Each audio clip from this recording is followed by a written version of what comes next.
Yo, can you hear me? You listening to WAW. What a week. Eta, welcome to another edition of Wow, What a Week. This week, hanging out with one of my favorite DJs. She is incredible. She's probably one of the most booked DJs on this continent right now. If you're gonna fight me about it, I'll be outside after this. This is Wow! What a week. What a week. Celebrity guest. Celebrity guest. So, I've been wanting to interview this woman for quite a while, actually. And I waited for the right moment. And the right moment is this beginning of the year. There's a euphoria about the beginning of the year, and because I study human beings, I'm like, the likelihood of her saying no in January at the end of the month is at zero, because she's been on holiday, she's been on a break, and she needs to start the year on a big note. Please make some noise for one of my favorite DJs on the planet, Lamiez Holworthy. Yay! Or as somebody called you, Lamiez. I get remixes of my name every other day. What are the variants of your name that you hear out there? Lamiez. Yeah, Lamiez. Lamwiti. It just gets really crazy. What is in a name? Why did your mom call you Lamiez? Did you ever ask? So Lamiez is an Islamic name. Okay. My mom is half Indian, half colored. And it means celestial. It means heavenly. Some people also say it means soft and delicate to touch. Okay. And I'm sure Habi agrees with all of them. Yeah, no, he does. But I think names are really important, Tato, Yes. and that is also why, when I was choosing, a stage name, my real name made more sense. Absolutely. Yeah. Tell us about growing up, your childhood, like memories, highlights of growing up. Where do I start? Growing up, I grew up in a really happy home. Yeah. I come from love. I was raised by my mom and my stepdad, who went out of their way, even when we didn't have much, to make sure that my siblings and I were good, to make sure that we lacked for nothing. Sure. Why am I so nervous? So where does it start? I was born in Eastris. Okay. And that is a predominantly colored area. Yes, I know Eastris. In Pretoria. Yes. But my mom is from Laudium, and we moved there when I was, 2 years old. So I grew up there, spent most of my childhood there.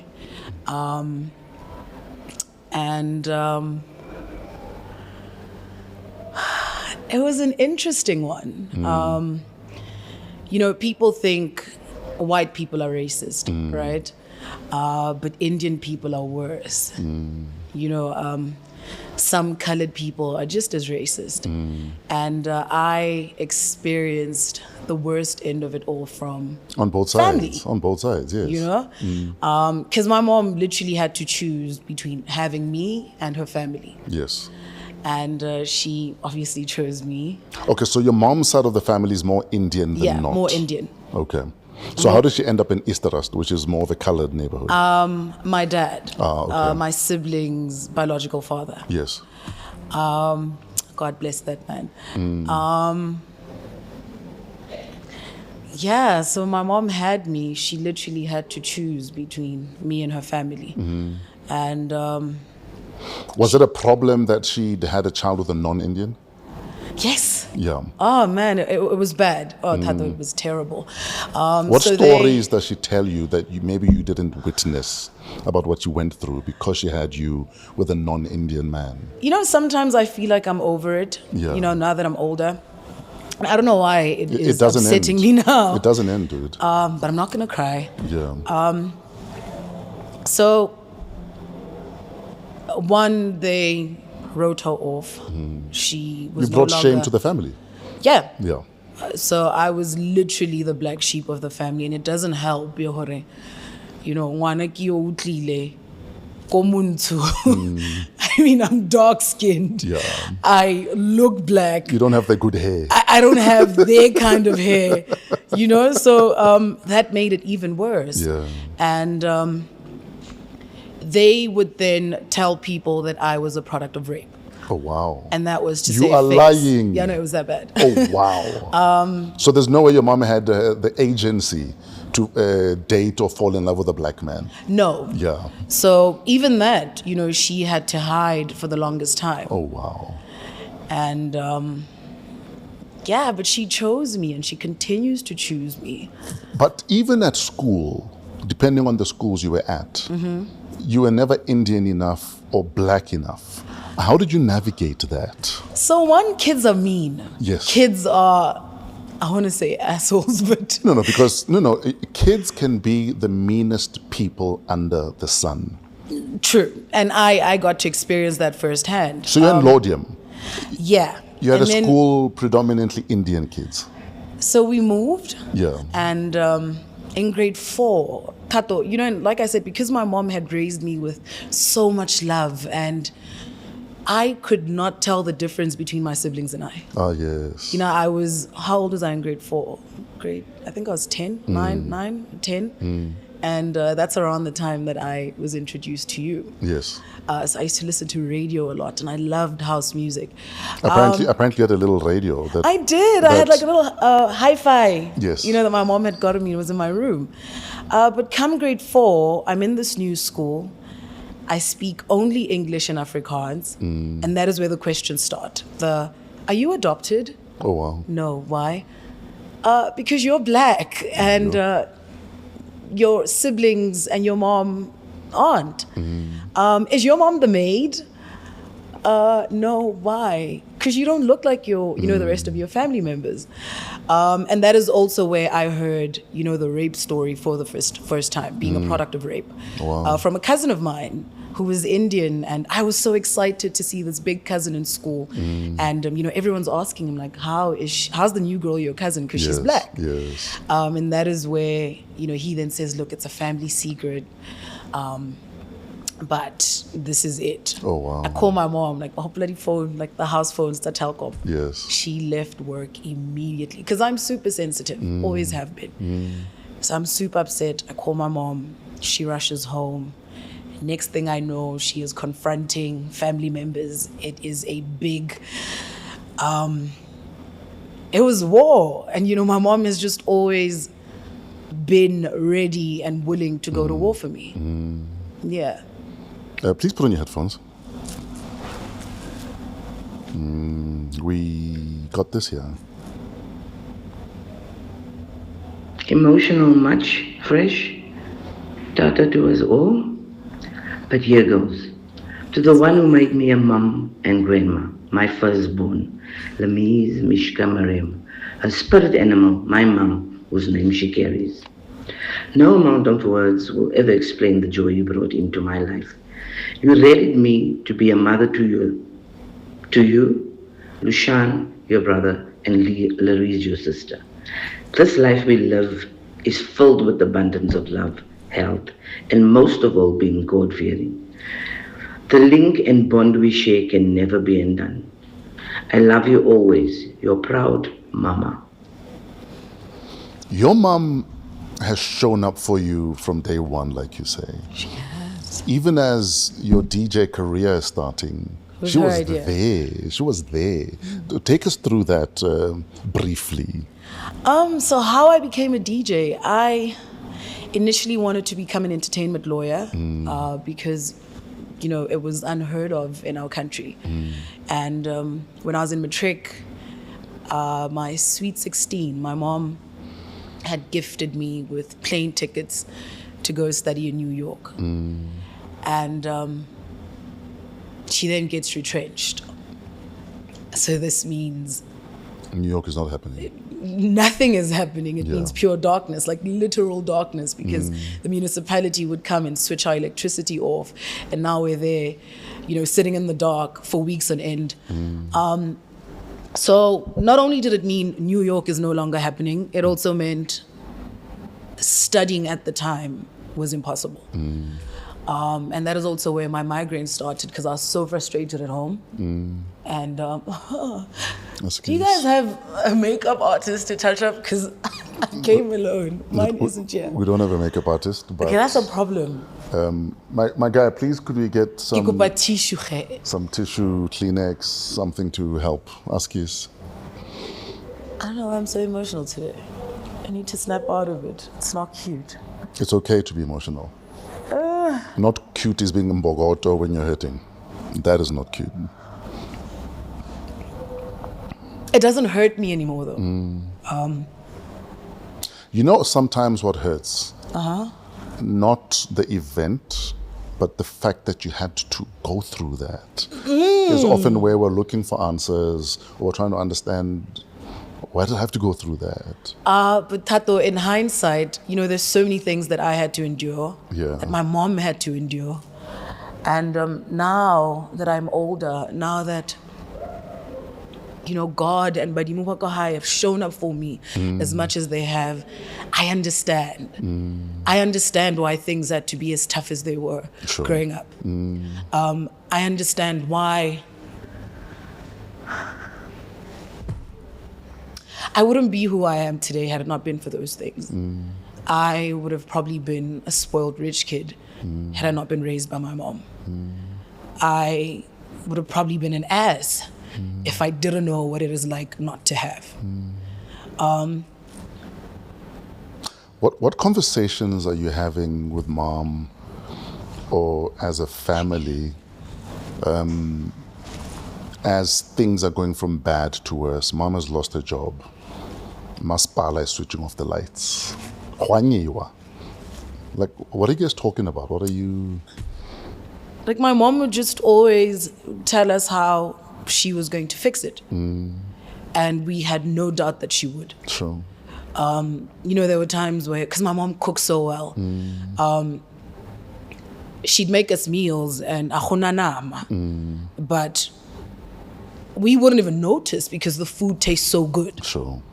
You know, my mom would make the most out of a little. So she would literally take us to McDonald's and, you know, the ice cream cone? It was 99 cents at the time. And that was like so exciting. Like It's the a fact treat. that, It's a treat. Yeah. We'd go to the movies, Tato, and my siblings and I would each have a backpack. And we'd stop at, you know, this shop that was opposite Stirland. And my mom would make us buy cool drink, crisp and sweets. And then we had to hide it in our bags. Sure. And only as I got older, I understood that the reason why we'd stop at the shop was because, you know, the treats at the cinema was so expensive. But in that moment, we born you and slash popcorn because you have what you chose. In your bag. In your bag, you're good. So yeah, in the darkest of times, pun completely intended, my mom would literally tell us how she was going to fix it, and we had no doubt that she would. Mom brings a man into your life when you're what, 11-ish? 12. 12. Yeah. Take us through that transition. So Holworthy is my sibling's biological dad. Yes. And I got to experience more of a father from him. May his soul rest in peace. Yeah, you know, more of a father from him than my siblings did. Because life happened, he lost his job, and then he became an alcoholic. And, you know, him and my mom then got divorced, and my mom was a single parent for the longest time. And what I appreciate the most about my mom is, even when she dated, she kept it away from her kids. You know, so she got us a house, and come 12, Mom then says, the day after my 12th birthday actually, get dressed, I'm taking you to Santon. Like, I've just always been a liker of things. Taking you to Santon, there's someone I want you to meet. And she had been dating my dad at the time. And he then asks me for permission to marry my mom. Oh, wow. So I'm like, yo, if you make her happy and you're clearly a good guy, then go ahead. And my mom always says she married him not because she loved him, but because he loved us. And my siblings and I finally got to experience, well, for me, it was my second time. Sure. But, you know, for my siblings, and I'm so glad, I'm so grateful, you know, for Eti. He passed away in 2019. You were at the funeral. And I'm so grateful that my siblings got to experience Lerato la Ntati. Sure. I am so glad that my mom got to experience not having to go through life alone. So yeah, come the age of 12, I met my dad. He was an amazing man, raised my siblings and I until he took his last breath in 2019. Yeah. But even losing him was a trauma and a half for the family. It was. It was. It's also how we lost him. Hence I'm saying. You know, so I had just started dating Khuli. And my parents were always super strict. So I had never lived with a man before that. I had worked in Sun City, lived there for 2 years, lived on my own. And then I came back. I got Live Amp. And now my life is changing drastically. You know? And then I started dating Khuli. So I would go home, hang out with them a little, without them noticing. I mean, they could tell, all right. So you moved out slowly. Yeah. And like then on... an outfit at a time. You know, an outfit or two. And on that day, Tato, my dad fetched my mom from work because we lived in Pretoria, but they both worked in Sunning Hill. Sure. And on that day, he kept on insisting that my mom should get her hair done. So they get home, he drops her off at the salon. He goes, he gets a few groceries, comes home, cooks. He was terrible at it, but insists that I eat, you know?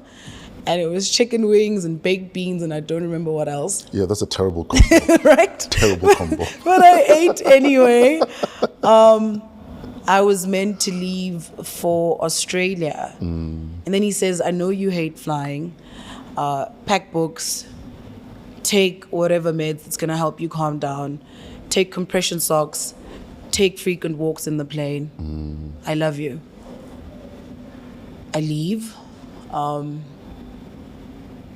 then a few hours later, I'm in the shower and Khuli says, your sister's calling you. And already I panic. I'm just like, there's no way she'd call me at this hour.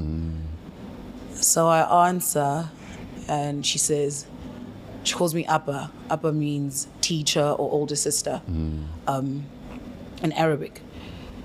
Please call an ambulance. I don't know what's happening. You know, he's on the floor and he can't breathe. So I call the ambulance and we rush home. And the minute we get there, it felt like a scene from the movie, Tato. Like there are 2 ambulances outside the house. Mabone achumile. And on my way there, I'm calling my aunts, I'm calling his brother, and, you know, just letting them know to go to the house. And I get there and they're trying to resuscitate my dad. And then it starts raining. And that is where he was pronounced dead. And the medic then says to me, because I'm like, but you guys didn't use, I didn't even, like, in that moment, you know, that machine thing where they shock people. The defibrillator, yeah. And then she says to me, it's not like in the movies. Yeah. Like you need a pulse first. And I lose it. And, you know, my mom is there and she's trying to be strong for us and yeah, that is how he passed away. And that was probably the most traumatic thing that my family and I had to go through. Looking at how he raised and loved you guys, what is it about his parenting style you hope and pray Khuli brings to the kids that you guys are raising together? They are actually so much alike. He was gentle. Oh, I thought you were going to say he was a rapper. No, the other guy. The other guy. My biological dad was more of a rapper. Absolutely. Just as changani. Exactly. But Khulani is very gentle, but also very stern. Like, he knows when to put his foot down. Sure. He also just knows how to communicate. And I see a lot of my dad Sure. in Khulani. So I have no doubt whatsoever that ke khetile pila. Sure. Yeah. You know what upset me the most about losing Braedi, or Pa, as you called him? That, and I don't know how you manage expectations, because often we have expectations, especially of people around us, that at his funeral, I saw none of your industry colleagues. Not even one. And for me, that hurt me for you. That the people you work with, but they can't even come and help you say goodbye to Dad. I don't know if I'm overreaching or overthinking it. You know, Tata, in that same breath, they weren't obliged to. And I think the sooner we learn that people are people and, you know, they don't owe you anything. And just because you're a decent human being and just because you'd show up for them doesn't necessarily mean that they do the same for you. Is it right? No. Is it okay? No. But it is what it is. And, you know, in that moment, I was so caught up in grief and I was so focused on being there for my family that it hadn't really hit me. Sure. Until after. Because I remember you calling me the night before. And so we can't even say or blame being busy. Because you had multiple gigs the night before. And then Kamatsa, you're just like, I know you're not sleeping because you guys are prepping for the funeral. I'm on my way from the last gig. I'm going to go freshen up. Supposed to fly to Durban, but we've pushed out my flight so that I'm able to be there. You know, and, you know, it is in moments like that where you realize that if people want to, they will. And that is also why I move the way that I do. That is why I keep my circle as small as it is. That is why I understand that the people in our industry aren't really my friends, that we will be cordial with each other. Sure. But that's as far as it goes. And often, sadly, with our industry, people as loyal as what they can get out of you. True. And the minute they can get less out of you, you will see less of them. True. But I think that's just a people thing. I think that is just how people are wired. That were animals, basically. That where I can eat, I will go. It's like a dog. Although dogs are probably more loyal than we are. No, actually, dogs are definitely more loyal. In fact, dear dogs, I apologize. You guys are actually better than us. Yeah, no, they are. And it just goes back to not having expectations and just accepting people for who and what they are. Absolutely. Got a message from your sister because she said she didn't want to send a voice note. My nyani. What's a nyani? Do you know why my sister calls me nyani? Why? So when I decided that I was going to take this DJing thing serious, there was a song here, DJ Ganyani, Shigubu. Yeah. And then there's a part where the vocalist says DJ Ganyani and some friends, right? Ooh wee. Yeah, and it started out as a joke. So she started calling me Ganyani, Jiggy Jiggy. Ganyani is now shortened to Nyani, and all these years later, you're still Nyani. She still calls me Nyani. She says, my Nyani, sisters are the second version of a mother. She will give you advice, protect you, and scold you, but will never tolerate if someone hurts you. Nyani, you know words fail me, mara wena Lamiez or star. Seeing you in your element gives me goosebumps till today. One wouldn't say you that teenager who used to listen to Fresh House Flavor on the little radio mom got you, sucking your thumb. Oh man, she had to. All I can say is we're so proud of you, Mimase Kint. Thank you for being my nyani, Gaurata, Mal, Manama. Remember, you are who you are always. You are who you always dreamt of being. It's your time to shine. Oh, that is so sweet. That's from Lamiez. Tell us about your relationship with your sister, because you guys spend a ton of time together. We do. Yeah. My siblings are my life. Does hubby ever say, "My family, how it was space in it?" I think he gets it. Wait. I think he gets it. Wait, Tato. I come from such a close-knit family. Yeah. And for the longest time, it was just my mom, my siblings, and I. Right? And again, it goes back to why I don't have a lot of friends. You know, the few that I do have been in my life for years, and I appreciate them so much. But when it comes to my siblings, and that is just how my mom raised us. You know, my mom, I remember, had always, because she was orphaned at the age of 12, and she was then raised by her aunt.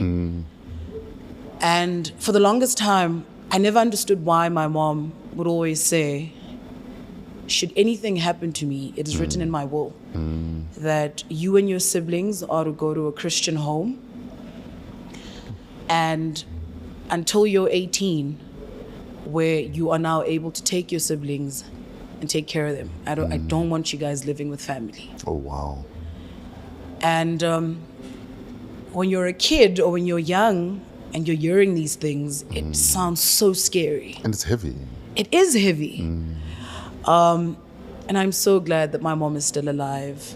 You know, that I get to experience Lerato Lamme, that my mom gets to experience my son, because I never got to experience, you know, my grandmom. Sure. So my siblings and I, that is just how we were raised. That is how I was wired, that I would have to take care of my siblings should anything happen to my mom. And they are and always will be my best friends. Sure. Yeah. The family that has shown you and your mom and your siblings anything but love, where are they now? Do they ever reach out? Because now you're the famous cousin. Where is the family?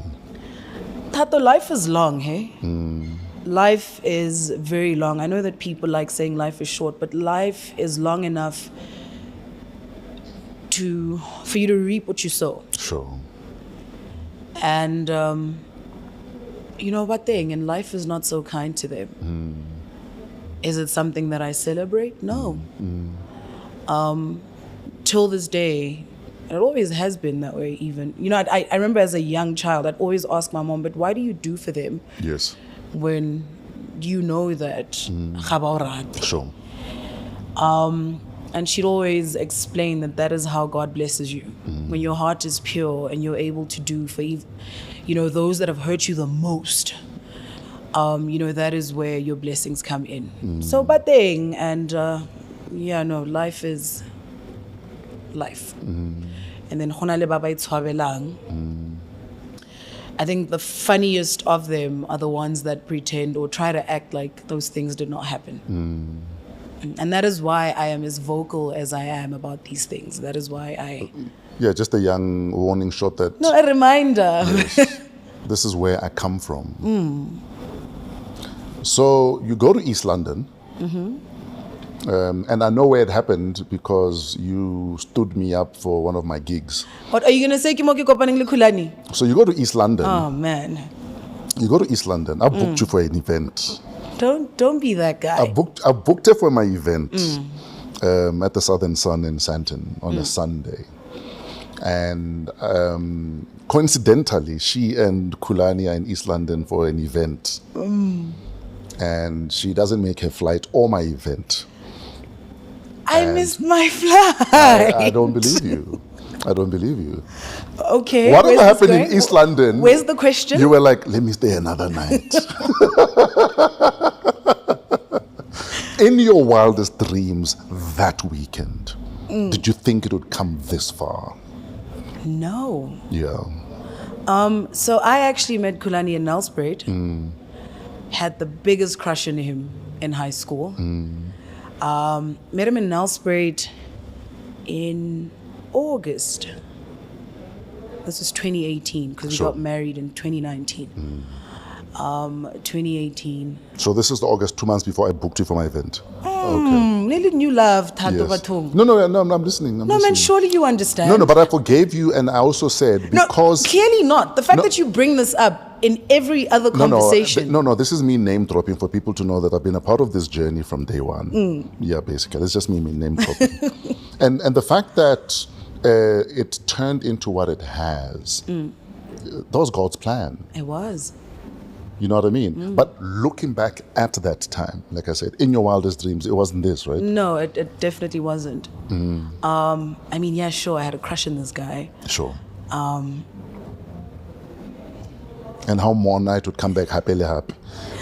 You're so lame. So lame. Yeah, no, whom not the vanda. Yeah, no, whom not the vanda. No, like conga. But no, I would never in my wildest dreams have dreamt of building all that we have together. Not then. Sure. What's been the toughest challenge of this journey of we're starting a family now? I've met a guy and I realized it's serious. This is turning into something. There's still challenges. So one, having to do this life thing under a microscope. Sure. At the time, would I be wrong in saying half the time you put the stuff under the microscope yourself? what do you mean? Exactly that. By posting pictures and videos? Yeah. Just like everyone else? No, I'm asking. No, I'm also asking. Yeah. Just like everyone else? But you're not everyone else. You're Lamiez Holworthy, dude. You are the Lamiez. And so I let me own tell you. it. So, for instance, if you show us your toe, we're going to speculate about the rest of the leg because you are who you are. But see, that's the problem. It's not that simple. That's the problem, and we've normalized it. That is the problem, and I hate how people say, no, but celebrities asked for this. No? No. There is no one in their wildest nightmare who would ask for what we're constantly subjected to. For the scrutiny. The scrutiny yes. from complete strangers who don't know you from a bar of soap. Sure. And, the hardest thing about being with Khulani was we're both public figures, right? And now you have to deal with speculations from complete strangers who have, drawn up their own conclusion on what our relationship was at the time. Sure. So I got she's a home wrecker. She broke up his marriage. Do you beat him up? Oh, that too. No, Tata, that's not funny. He thinks it's funny though. No, that's why I am laughing with him. No, he thinks it is hilarious. And with me, on the other hand, it breaks my heart. Fuck. Like, there are times where, of another Lamiez beats up Khuli Chana thing, Yeah. I went from laughing with him to it actually worrying me. Sure. And I'll tell you why. How it started was, I'm out of social media, Leona. I had started working out because we had had a miscarriage. Yeah, we'll get back to the miscarriage, yes. So I started working out, and because I had gained weight, and it was obviously messing with my confidence. But now also the body shaming started, all right? And yeah, sure, bully me as much as you want to. It's okay. But leave my people out Just of it. leave my family out of it, So I started boxing because one, it was a workout, but it's also really therapeutic. And it started out as a, Lamiez wa betha yo, to a, Khuli Chana should be careful, to a, ke sure hore o betha Khuli Chana. To She beats him up. She beats him up, right? And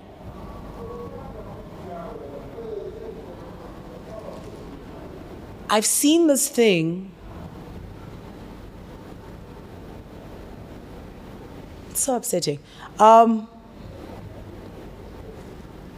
That is how you see how quick people are to believe just anything. It's on the internet. As long as it's negative. As long as it's negative. Yeah, yeah.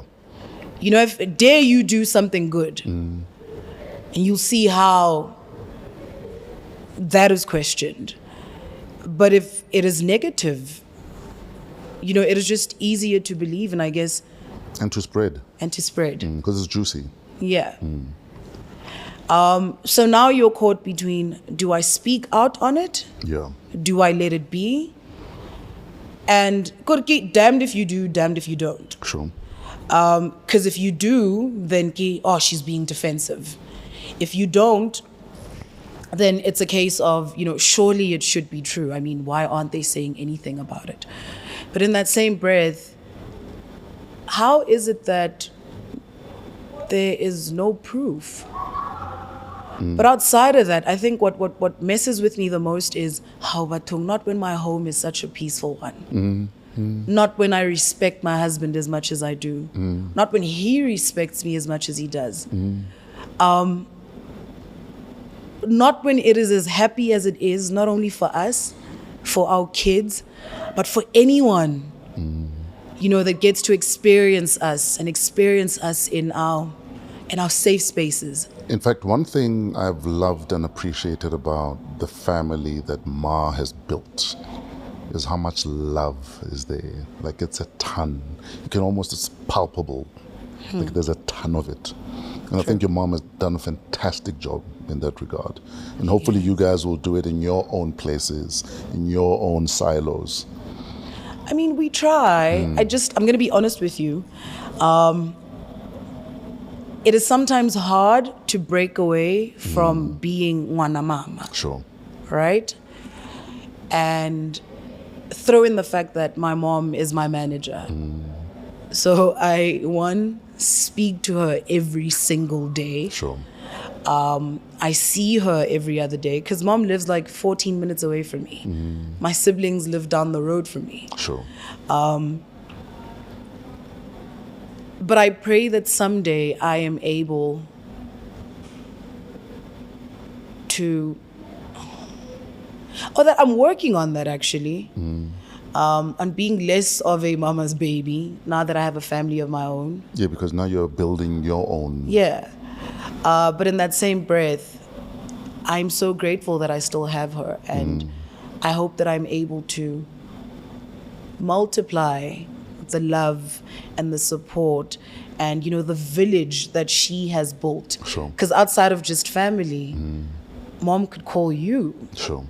And you jump at her call because of the kind of person that she is. And that is what I want to build. I want people to genuinely love me and extend, you know, hands when necessary, solely based off the fact that I'm a good person and not because of who I am. What's the biggest fight you guys have had about the direction of your career? Because she's your mother, but she's also your manager. And that is a problem sometimes. Because I feel like my mom doesn't know how to detach from being my mom and sometimes just focus on being my manager. Sure. So she will always put my well-being, you know, first.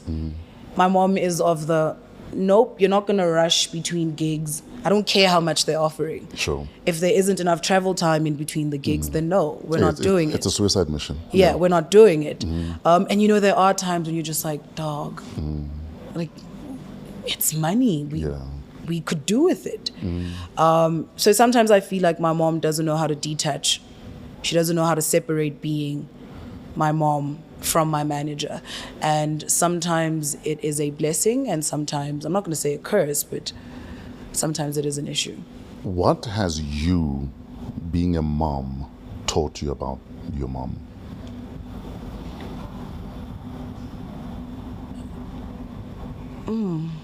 There's so much. But one,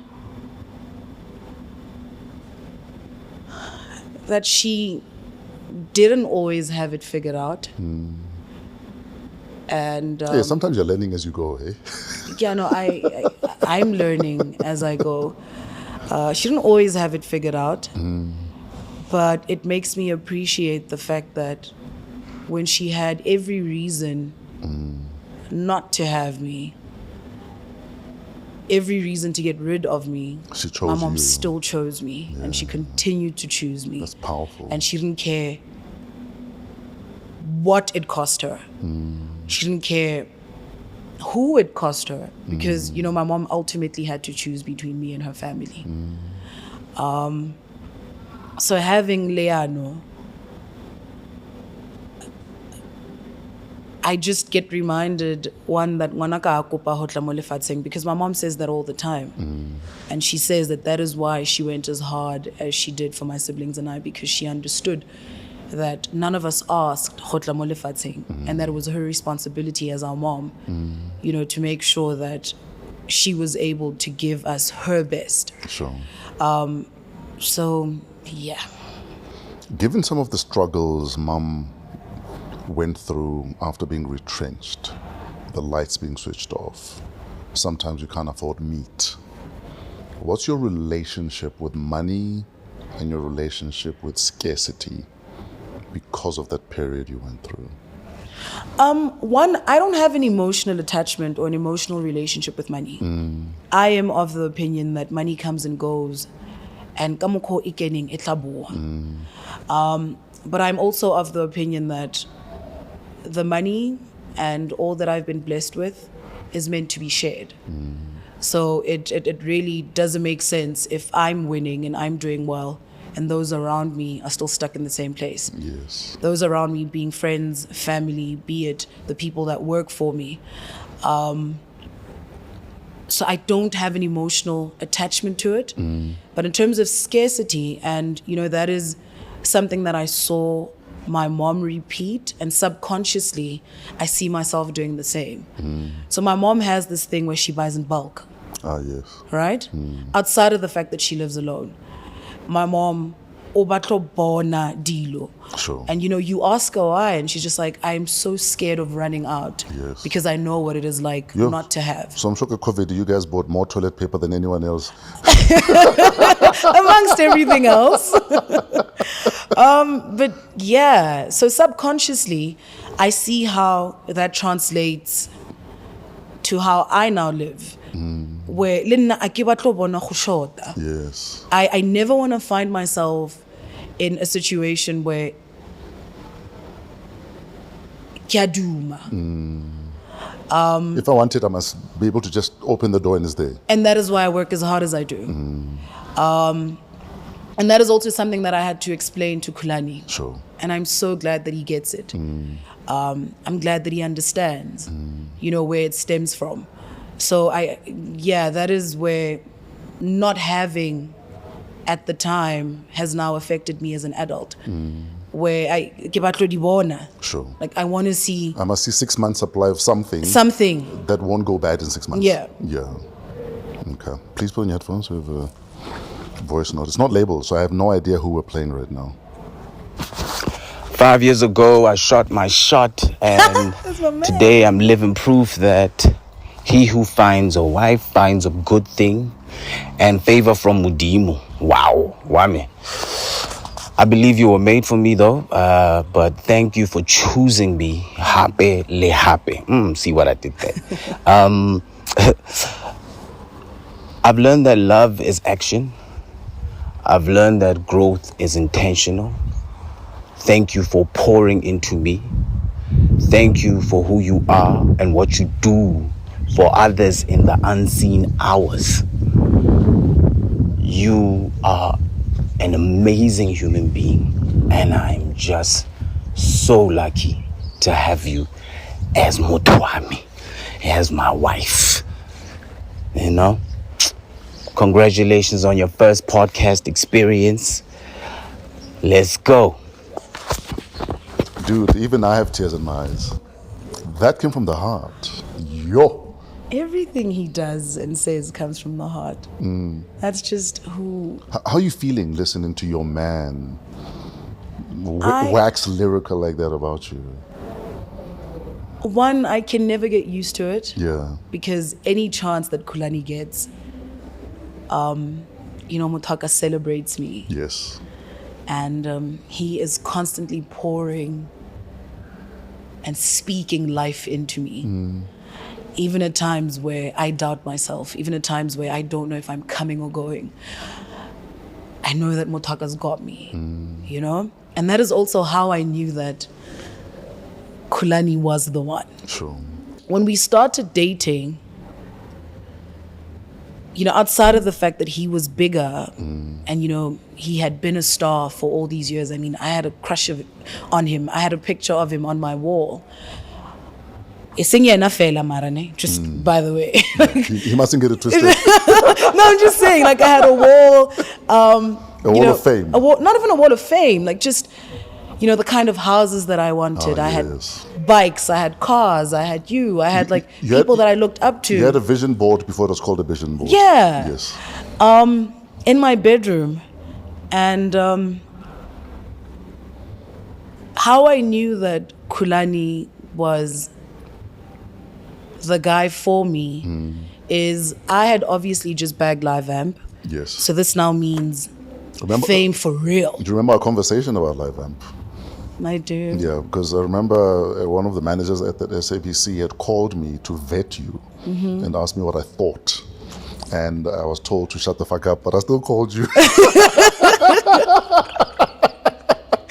The hardest thing was pretending I didn't know. Exactly, because by the time they called you again, I'd already told you. But also, it still felt like I needed the call from them. Yes. But when you called me, I was just like, there's no way in hell that this is happening.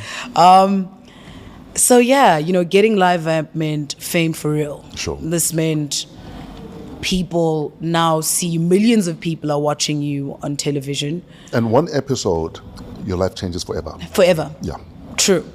And when we started dating, I don't know how Khulani does it, but he has a way where we'd be at my gigs and he would just allow me my moment.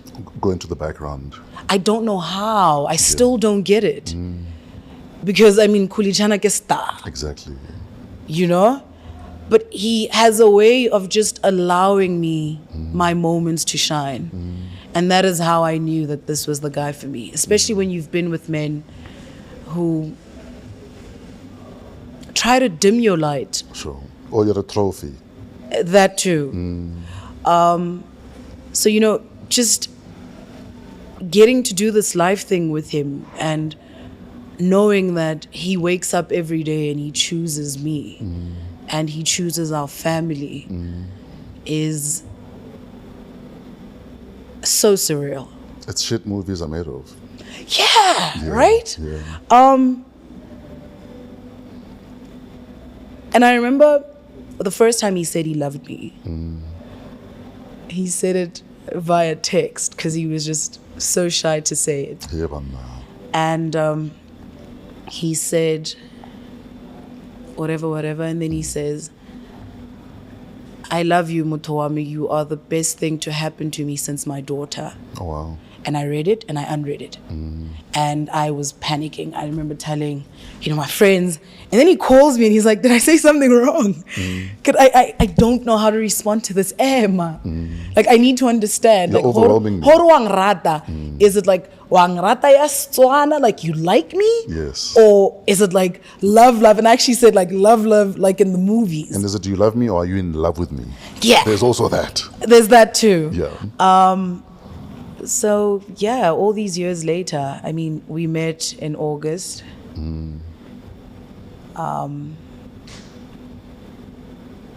Started dating, and then a few months later, yeah, and here we are. As one does. Yeah, because look, this life thing has no manual. Sure. You could literally be with someone for 6, 7, 9, 10, 20 years, and that on its own, you could give him kids. But if it's not meant to be, it really isn't meant to be. And on the flip side of that, generally within 2-3 months, you know if you're going to spend the rest of your life with that person or not. Like, you know. There's no doubt under the sun that you know by then. True. So, yes, if he hasn't proposed, then that's what you're waiting for. No pressure, though. It's not coming. Don't be that guy. The first time you guys fell pregnant wasn't a happy story. No, it wasn't. Let's talk about that.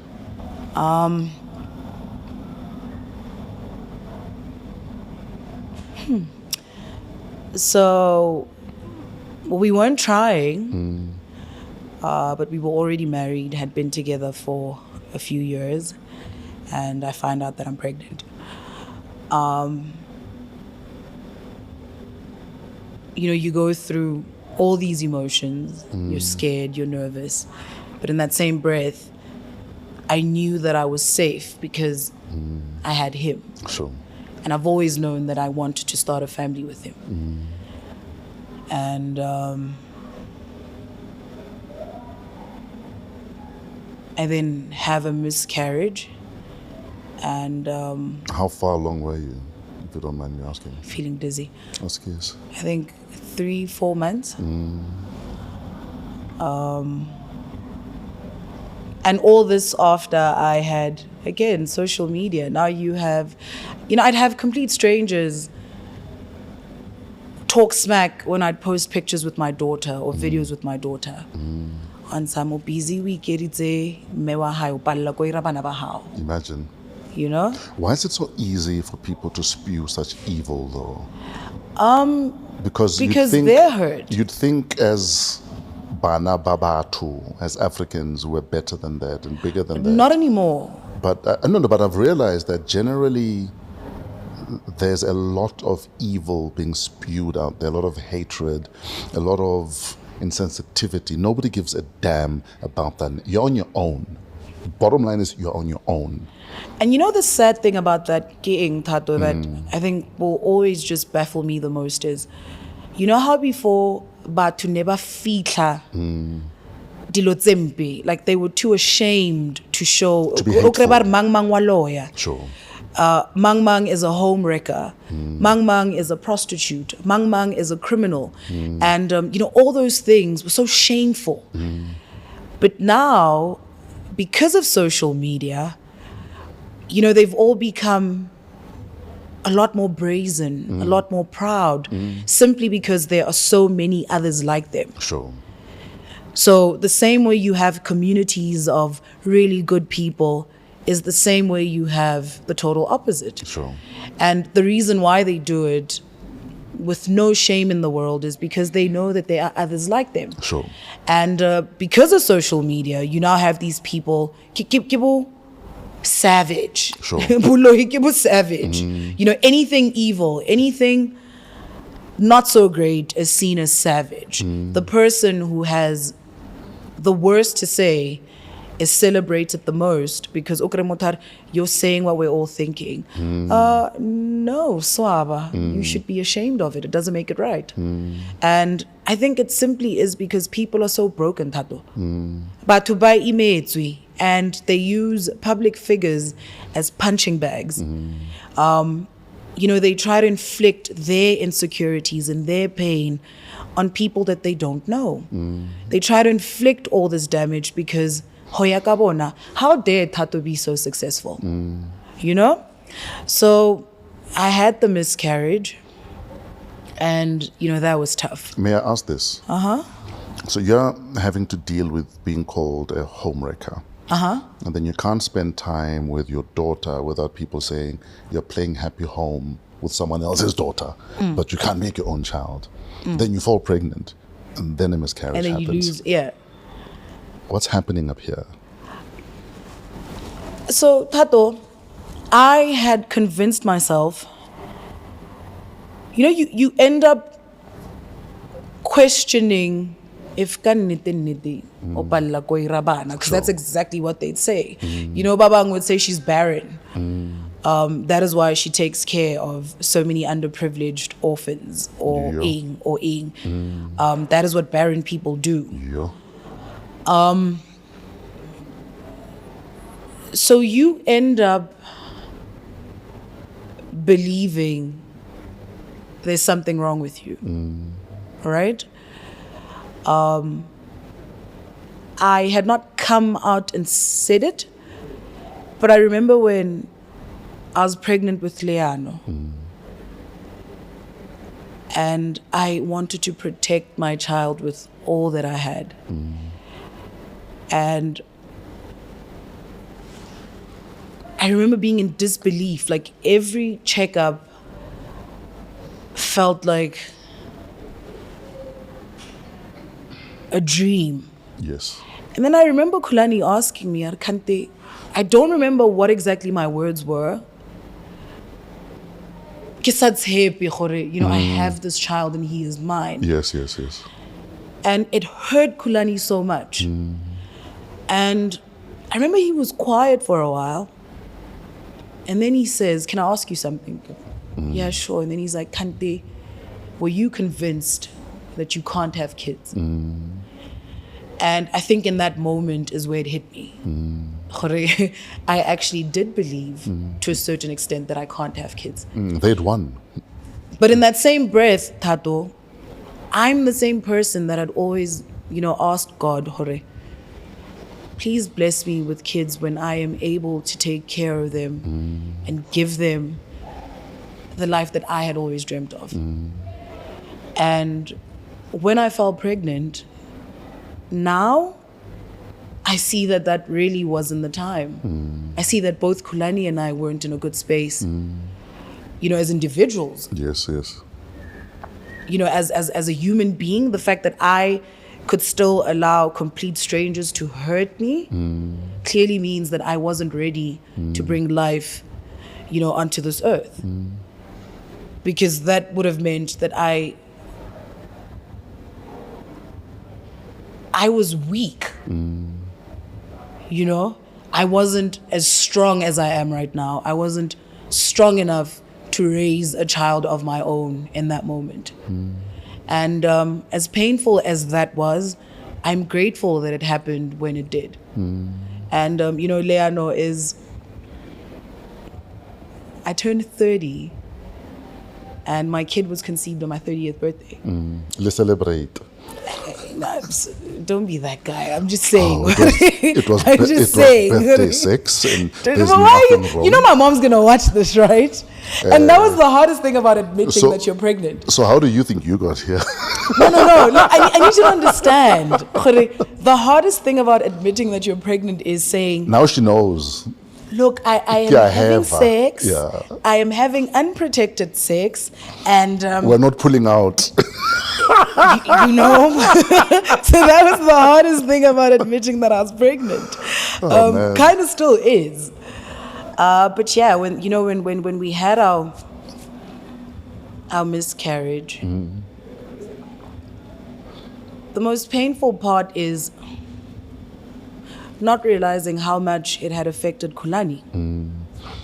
In fact, because I was actually going to talk about that often miscarriages after care and attention focuses on the woman. The woman. The one who was carrying. And often the dad is we almost assume the dad will be fine. You know what I mean? Lifika is 9? So before Lifika, we tried again, like 3 years prior, and we had a miscarriage. And in my scramble to make sure she's fine, I forgot to look out for me and ask myself, have I dealt with the miscarriage? And I hadn't, because the focus was so much on her and not on me. How did you guys navigate it? The most painful part is realizing that Khulani had been dealing with loss so much that he had built up a wall. He's lost so many friends. He had built up a wall because he was so used to having, to be strong for everyone else. Ah, yes. That he hadn't allowed himself, room to cry. To grieve. to grieve. Yeah. And, the first time I actually saw Khulani cry was when Keenan passed. And you're sitting there and what do you do?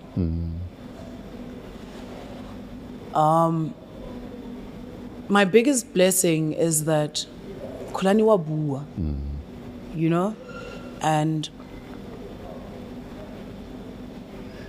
he was able to help me speak about the loss. He was able to help me confront, all that I had endured in that year.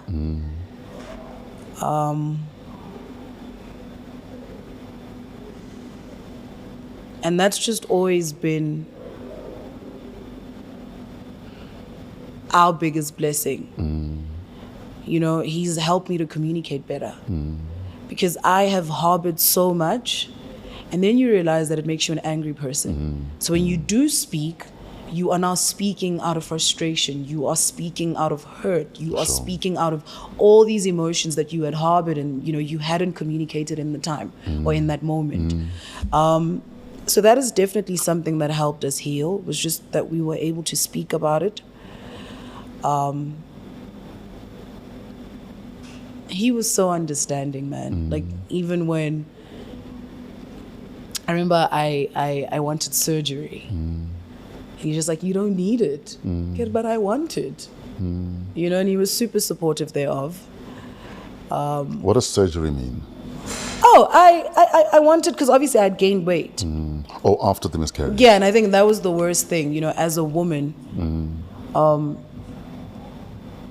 It's now having to deal with the baby fat and no baby. But outside of having to deal with the baby fat and no baby, it is having to deal with people spewing the public most scrutiny. Vile rubbish online. It is, okay, now I'm finally working out, and from body shaming me about my big thighs and the fact that I do not look like what society and the world deems the perfect woman. I have this crazy haircut. I have a whole tattoo sleeve. I'm a DJ. That is defying all that the world tells you to be. Or expects of a black woman. Or a woman. No, you guys are under more scrutiny No, we than are. any other women on the planet. We definitely are. And I always say that, it is hard being black. It is hard being a woman. It is even harder being a black woman. Not in a world that is set up against us. Not in a world that is constantly attacking us. And how dare you try to be different? How dare you be you and not who I tell you to be? How dare you have agency? Who gave you permission to think? So I felt that the gym thing was taking longer than I needed it to be. I had liposuction, and I am very honest about it, because look, Tato, there are women of all ages who look up to me, right? And sadly, social media is a blessing and a curse. So... Oh no, sorry to interject. It's actually weird how at every event that you go to, 90% of people screaming your name and taking pictures are women. Yeah. We played at a 40th birthday party the other week, and every woman stood up when she walked into the building. Every woman. And that is something that I can never get used to. And that is how I get so angry at myself for the times that I would allow the trolls or a handful of people online to make me feel like I wasn't enough. Not when I am loved as much as I am. Tato kia ratiwa. Like I am supported by women. Powerful, strong black women from all walks of life. I have old women who are gods. security guards outside, and they see me and they get excited and they're like, we follow you on TikTok. Or muhle kanje, TV, iyogenza ngati, Mazulu's also, like you're bigger, or ing. And that is why it would be unfair of me to pretend to be something that I am not. It would be an injustice to the women who follow me and the women who tell me how much they look up to me, not to be honest about these things. Sure. And that is why I'll post a picture and my cellulite is evident. Because I've got stretch marks. I could edit it out, and then you bump into me and I'm in shorts or a dress, and now you're shocked that I don't look like the girl in the magazine or what I portray online. So that is why I say it, Giri. A lot of the women that make you guys feel inferior, or that you put yourself under pressure based off what you see online. Sure. And online, we're all superstars. Online, it's all one big fantasy. Sure. I literally show you what I want you to see. So, yeah. So is this you saying no more surgery? I mean, I still want to get more, but he's against it. But you'll talk about it though. I will. I mean, I want a boob job. What, up or down? What? I'm asking for a friend. No, man, don't be that guy. But yeah, this is me. I've been very honest about it. I've been very vocal about it. I'm not going to sit here and get, flat tummy tea. And in the bigger scheme of things, you owe nobody an explanation. I don't, but also that is why I'm going to reiterate that I show you what I want you to see. Sure. But in that same breath, with who I am and who Badi Mubaka and God have, the person that they created and what they want me to do. Like I always say that this is bigger than me as an individual. Sure. Right? You see it in the amount of lives that I'm able to change. It's a calling. It is. And in that same breath, that is how I know that I'm chosen. Yes. When you're chosen, I mean, if, for those who are Christian, and I always say, if people could crucify, a man who was perfect, nakema. Exactly. So the only reason why I am as honest as I am, or at least I try to be, I try to be as honest as possible, is because that is me being true to myself. Absolutely. So no, it is not that I owe anyone anything, because I don't. I don't owe anyone answers. And that is why, there's so many things that I'm only touching on now because I'm sitting with you and you've created such a safe space for me outside of the podcast. Remember, I didn't want to do it. But because we've had these conversations... She was terrified. She's like, I don't, you. Yeah, I know I was. And it's haunted me for a whole week because I'm just like, ketloring more. Like, when people... a lot of people are watching to listen, to understand, to find comfort, to find inspiration. And then there are those who are just watching to hate. Yes. So or to take a 10-second clip and say, yeah, she hates pigeons. She's anti-dove. So I was just so afraid. What do I say? That's a lot of English. But also, I am not going to be a walking Instagram quote. Sure. And say what I think people want me to hear, what I think people want to hear. I can only be true to myself. I can only speak my truth. Earlier you spoke about how post the miscarriage, you also realized how much loss Khuli had dealt with. You've dealt with your fair share of loss though, especially Pretoria talent, and not just loss but violent deaths. Whether you're looking at somebody, looking at Mashata, these are your homeboys. What's happening in your head as all of these things are happening? There's conspiracy theories, there was a lot. The first one, it is feeling like you're not safe because of what we do in Ratsama Mashihu. is that this could happen to any one of us. Sure. You know?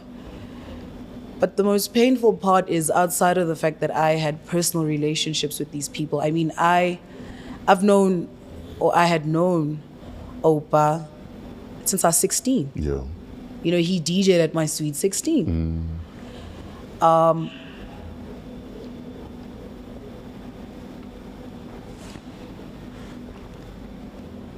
Yes, but why him? Why them? Like, you know, I get that death is inevitable and, you know, we're all going to die someday. But not in that manner. You know, I think that'll just always haunt me, like why it had to be as violent as it was. But also, if you guys are killing positive role models for the black child, positive role models for, you know, the average kid kokasi, then le re ba sale le bo mang? And that's another reason why I try to be as honest as I am in who I am and what I do. And, you know, I will preach hard work any chance that I get. I will preach education any chance that I get, because I see that, again, on social media, too much light is being shone on the other side. This is why you have little girls and boys who no longer want to go through the stages of life. They want to slay now. They want to slay now. You know, this is why you have teenage girls prostituting themselves for a designer bag and to be a part of the passport gang. How dare you call it prostitution? I'm not selling myself. Oh yeah, it's hookups now. You know? So I think there really needs to be a shift in the kind of voices that are being heard. And we need to also just bring back Ditlhong again. I think there's no chance that there'll ever be Ditlhong or feeling a bit of shame. Where it's too late, I believe. I don't think we can turn the train around. Or the best we can do is protect our children from it with information, in the hope they will use the information when they get to make decisions. Because we can't protect them from what's out there. All we can do is arm them as much as possible with facts and affirmation and remind them that they're enough. And that you don't have to sleep with some dude for 20 grand because you want a bag. So, you know, again, God bless my mom. Oh, God bless my mom. You know, there are certain things that happen, Mobopelong, and you're just like, but one taida, why, dog? Like, I'm grown. I remember there was a time where I was working already, making my own money, and I was dating someone, and we were supposed to go abroad. And my mom's like, nope, you're not going. Kira, what do you mean? I know how much you earn. Kira, but and shit hit the fan, and something happens there. How do you plan on getting back home? And it broke me. It broke me because, yeah, sure, he ended up going with someone else. But fast forward to now. Chance that you dodged the bullet then. I did. Chances to now, like now, fast forward to now, I'm just like, I understand why my mom did what she did, because it now also makes me appreciate everything that I have now. I now understand the importance of having your own, and that really no one can take it away from you. So I really hope that young girls get to see that. Sure. Because men will treat you like objects and spit you out the minute. Because remember Khuli, Tata always say, Nebupila. Right now, everyone is beautiful. Yeah. All right? So now being the prettiest girl on its own is not enough. It's not enough anymore. Yeah. Because if you think being young and having a flat tummy or being light-skinned and there's literally someone younger than you being produced every other day. So surely Bupila alone is not enough. Have more to offer. Yeah. Absolutely. Please put on your headphones. We're running out of time so fast. No, it's enough. Lamiez, my best friend, Oh, that's Olga. my love, my sugar bunch. Oh man, I have not enough words to truly capture the light that you are in this world, but I will try. My friend, you are a superstar. You are a force. You're a force of strength. You're a force of love, of pure magic. Oh, Lamiez, your hardworking spirit, your selflessness, and just the way you pour your heart into like everything you do inspires me every day. You give so much of yourself to your dreams, to your family, to your friends, and just to those who simply cross paths with you. And somehow in this midst of it all, you remain grounded, you remain warm and full of grace. Watching you step into motherhood has been nothing short of breathtaking. You were already a powerhouse, my friend, but seeing you embrace Leano with so much love, patience, and devotion proves just how extraordinary you are. Your little one is beyond blessed to have you as a mother, a nurturer, a protector. You're literally everything to Leano, and I know he's everything to you. And as a wife, my dear one, you are a true partner in every sense of the word, embodying love in its most beautiful form. That means you're a rock star in every way, on the outside and more importantly in your soul. Your love knows no bounds. Your energy lifts those around you, and your heart is one of the rarest treasures this world has ever known. I love you. I celebrate you. I admire you. Tell us about Olga. Craziest story. How did you guys meet with Olga? Craziest story. I met Olga at a gig in Polokwane. And she saw me and she was in the crowd and she cried. Right? And when I was done, she came and she wanted to hug me. And I remember the bouncers were just like, and, you know, I embraced her. Don't cry, not because of me. Because it happens so often. You know, and when it happens, she's just like, na baby katlalohanya. Na kiba jaji katlalohanya. And, you know, she was so emotional. And she then tells me her name. We have a brief chat. Olga.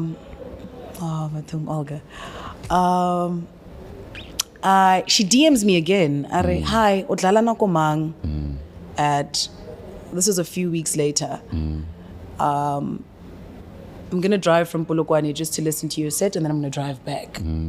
Kiri, no, it's not safe for you to drive back. That's what fans do. Right? Olga comes to the gig. She's dressed well, upila. She's driving a nice car, listens to me play in a corner, and she leaves. I see her again, get hey, wena, you know? And then we exchange numbers and we start talking. And, you know, we then get to realize that we have so much in common.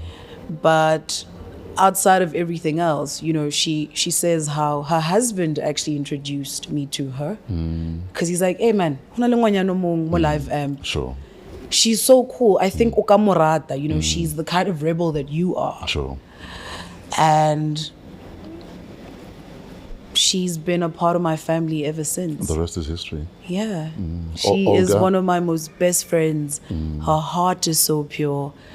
And I'm so glad that I get to experience the kind of friendships that I have. Put your headphones on. Another one? We're out of time, so we need to go through these. Listen to it and then tell us who it is and how you relate.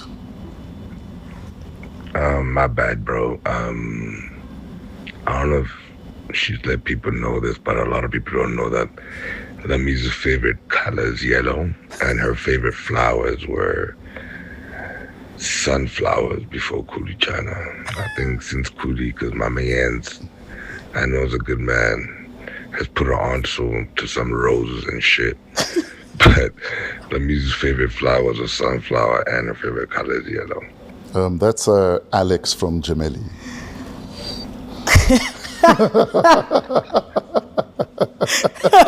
I'm sitting there, I'm just like, why I pop on there? Like, why is he trying to sound sexy? Because Musupi, stop.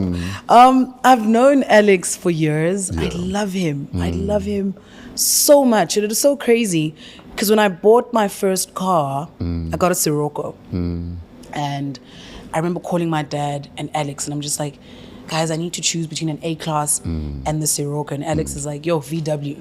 Sure. Go for that car, blah, blah, blah, inging. When I cut my hair, how special when I got the weave. Yeah. How special. It just, dude, cut your hair. Get the tattoos, because I'd already started getting tattoos. Yes. But he is one of my good friends. We were friends before Gemelli opened. When Gemelli was opening, he literally sent me videos of the space. Sure. Videos of when it was getting tiled. And, all these years later, to see how well he is doing.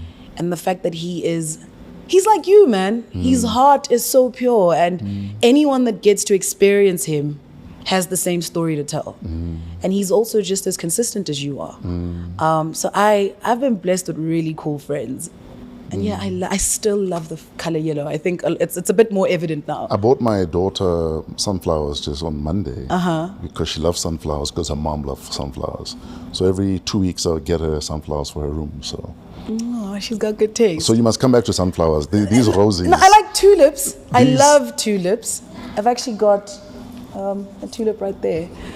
But I love flowers. I'm actually very soft and very You're sensitive. a flower yourself. And I'm a flower myself. Exactly. Final voice note, and then we're going to wrap this.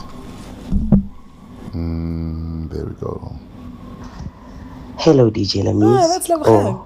As I'd like to say, DJ Lamiez. Listen, the funny first time I saw you, I think was about 6 years ago, and you were playing on I don't know, I'd like to call it a concert, but it was like a Valentine something, and you were DJing, Chief. I was like, hey, who's this girl? And they were like, yeah, she's from Pretoria. And I'm like, one day I'm gonna be friends with her.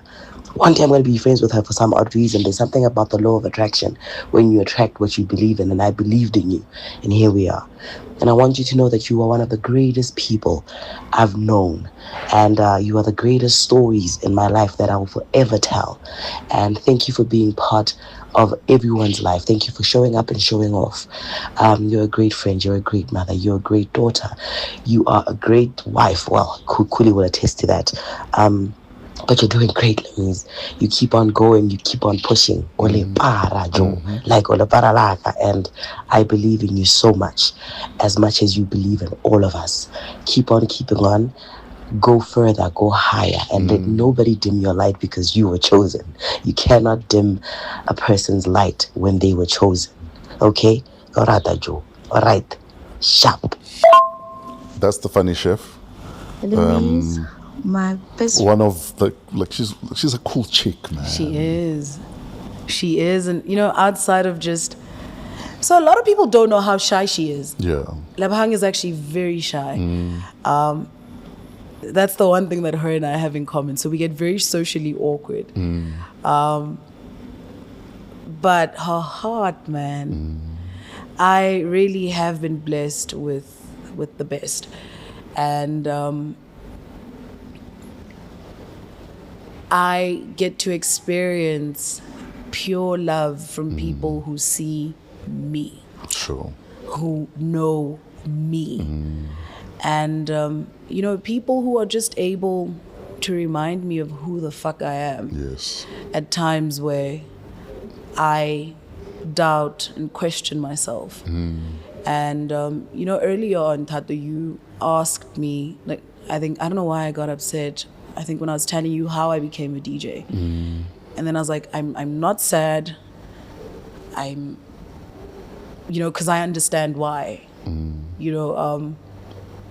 Because I understand that I was chosen. My mom knew why she had to have me. My mom knew why it was so important for me to be on this earth. And, at times when you're going through things, it doesn't make sense why. So you sit there and you question, but Mudim, why did my mom have to lose her job? Why did my mom have to go through half of the things that she did? I mean, she was orphaned at the age of 12. Her dad died when she was 11. Mom was murdered at the age of 12. And she was then raised by her aunt. You sit there and you're just like, Kante, why did I have to lack? But even though I did not have Tsalefati, I had love. I come from love, and that is why it is so easy for me to give love. I come from being raised by a man who wasn't my father biologically, but he loved my siblings and I. Kapelo ya hai e otle. And that is why it is so easy for me to love my daughter. That is why it was so easy for me to raise her and live with her for 3 whole years, even though I had no knowledge of what being a parent was. I come from love, and that is why it is so easy for me to pour out love and make sure that I'm spreading anything and everything that is positive. What blows my mind the most is everything that you've said comes across in your DJ sets. Not every DJ has that ability to not only play a set, but play it with love you feel, even when you're not in that room. So you are chosen. Very few people would ever pull that off. Very few. Thank you. So shout out for that. Thank you. The other day, you and Bra Chico Twala broke the internet. Wild, right? Let's close with that. That is so wild. Do you know how that story was initially meant to break? How? My dad gets calls, hi, we would like to confirm if whether or not you're having an affair with DJ Lamiez. You're lying. I promise you, because we were spotted go Melrose, just the two of us. And I said to him, by the way, exactly. Alright, man, Antoni dismisses it. And then he gets the second call. This is lazy journalism. Yeah.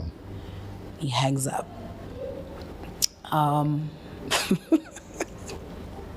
And then my mom gets a call, and she is in Zanzibar. It was her birthday. So I sent her to Zanzibar with my aunts. And knowing your mom, she probably got very annoyed. I know, she was her usual self. Yeah. My mom can get very vulgar. So I posted the picture first, but there was no caption. Sure. Simply because, I was just like, I would rather get ahead of it. But also, this is my truth. Sure. And I'm not going to hide a big part of who I am because it's Exactly. And DNA 99.9999. As in there was an actual DNA test. Look, that is my dad. Yeah. That is my dad. Such a cool guy. I am so blessed to get to connect with him now. Why only now? I can't speak for my mom. I can't speak for him. Nick is staying. Well, Nick is staying, but I was a mere fetus. Life happened, and now as an adult, I understand. Again, as painful as it was not growing up with him, having to go through half of the things that I did, because you're just like, if he was there, then maybe, I would have been able to further my studies immediately after matric. But you might have become half the woman you are now. I don't think I would have, or I would be who I am if things were any different. And I'm just really grateful that him and I get to experience each other now. And that really is all that matters. That we're good. We don't owe anyone an explanation. I, again, am not going to hide parts of who I am. Exactly. And I think the funniest part about when news broke was, we've always known she's a nepotism baby. And so it became that very fast. Yes. That train is never late. No, it became it makes sense why she's on Metro FM and was on SABC1. You are lying. And the nice thing is, Wabona, when you live your truth, I always say, own your truth, stick to your truth, and those that know will fight for you. Sure. Own your truth and stick to it. So I had complete strangers up in my defense saying, if you guys don't know who Lamiez is and how long she's been hustling, then shut up. Absolutely. If you guys don't know that Lamiez would literally be taken to DJ gigs in a security van with Sarena, if you don't know that she'd sit in lines at auditions, then please. So I am grateful now in hindsight that things turned out the way that they did, because it just makes me appreciate who I am and what I am so much more. But in that same breath, there's also nothing wrong with coming from privilege. Absolutely. I actually wish I came from privilege. And that is why I work as hard as I do, to make sure that my kids shouldn't have to suffer. And that's what we owe our kids. Work so hard that they don't have to go through half the shit you go through. Yeah. And there's nothing wrong with that. Just own it. Yeah, so I think that is really important, that in as much as I didn't come from privilege, there is absolutely nothing wrong for those that had it easier than I did. Just because I suffered as much as I did on my come, it doesn't necessarily mean that everyone else should. So I've got a concern. You struggle with isiZulu. Ish. So are you now having to learn Tsonga?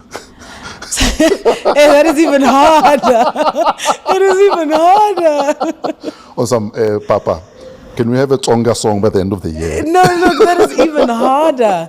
But the coolest thing about my dad and my paternal side of the family is just how warm they are and how much they've welcomed me, and how my late paternal grand would always say to my dad, Sure.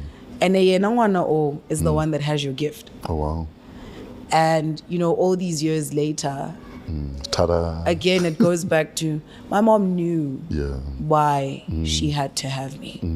My mom knew why I had to become a DJ. Sure. She knew how much I loved music, but she also understood that it is a gift. And I am so grateful for that woman. I owe her my life. I am grateful to God for carrying me and carrying her. Sure. But I'm also grateful to my dad. Like I said, I cannot speak for them. Sure. But as an adult now, and having sat down with the both of them, I get it. And that's all that matters. That's all that matters. Yeah.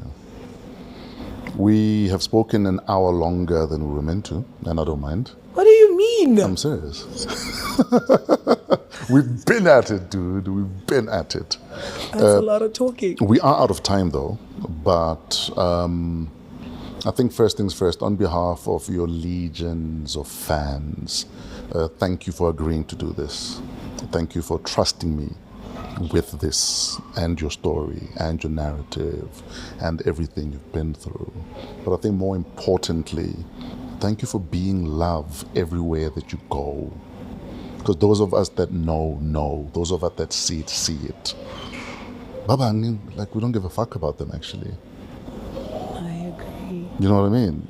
And as far as I'm concerned, they can all eat a dick and die. No, it's fine. After they'll have a baby. They can go have a baby about it. It's okay.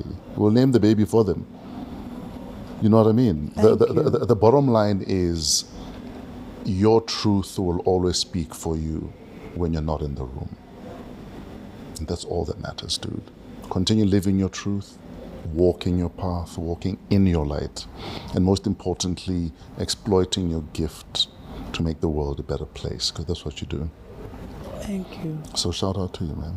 Shout out to you. And I'm proud to call you my friend. I won't lie, like sometimes I'm just like, can't outright Lord Muto is in your life, because it all still feels so surreal that one, my idol is my friend, that I can call you and be on the phone for an hour and just have you pour life into me. But also that I get to sit here as a guest on your podcast, which means I'm important. Like, I've made it. You've always been important. But most importantly, Tata, to anyone that's watching this, in a world so full of darkness, just always choose to be the light. And if you can't do that, just don't be an asshole. It really is that simple. If you are unable to spread anything that is positive, then at least have the decency to keep the vile vitriol to yourself. And again, social media is not a real place. People also need to stop projecting and trying to inflict their insecurities and their pain on others, because it doesn't make yours go away. And also, you have no business having an opinion on a life that is not yours. Or that doesn't even affect yours in the first place. Thank you. Thank you. I love you. Love you. Appreciate you. I know I say this a lot, but I'm going to say it on air. And anyone that knows me knows just how much you changed my life. They know how much I appreciate you and how you just continue to pour into all of us.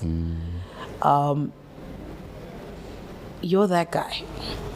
You're that guy, and I'm blessed to experience you. So are we done now? Yeah, because if we don't stop, then we're not going to stop. And Absolutely. I have to go do a school pickup. I was going to say, you need to go back to your full-time job, Leano. Yeah. Leano has become your full-time job, ne? No, he has. No, my kid is a handful. He's not even 2 yet. Yeah. No, Leano, Orovansa spoke. Yeah. But my kid is the smartest. Like, he lights up every room. And I look at him in awe. Mudimu really deemed me worthy to carry that kid, to carry life, to bring him to this earth. And I can only pray that I'm able to give him the best mabupelong, but also to raise him right. Because this world is a really dark place, Tato. It is. And if we aren't protecting our kids and we aren't feeding the right stuff to them, if we are not breathing life and we are not showing them just how powerful and unstoppable they are, and if we don't show them who they are, the world will then try to tell them or make that decision for them. Absolutely. And I refuse for that to happen to my kids. On that note? For real now. On that note, you may leave the building. Thank you. I love you. Ladies and gentlemen, Lamiez Holworthy. Thank you for tuning in. Thank you for being a part of Wow, What a Week. Wow, what a woman, what an interview, what a chat, what a DMC. Call it whatever you want to call it. Hopefully you're inspired. If you're not inspired, it's okay. You can also go die. There's nothing wrong with not being inspired by inspirational people. Coming to you from AM Studios, downtown Johannesburg, we are part of the Africa Podcast Network. Shout out to Trevor and his crew at Pezulu Works for the cinematography, and to Otis the Flow Fraser for all of our imaging. Kelezomodisa King is our executive producer, and we are out of here. Till next week, have a dope week in spite of yourselves.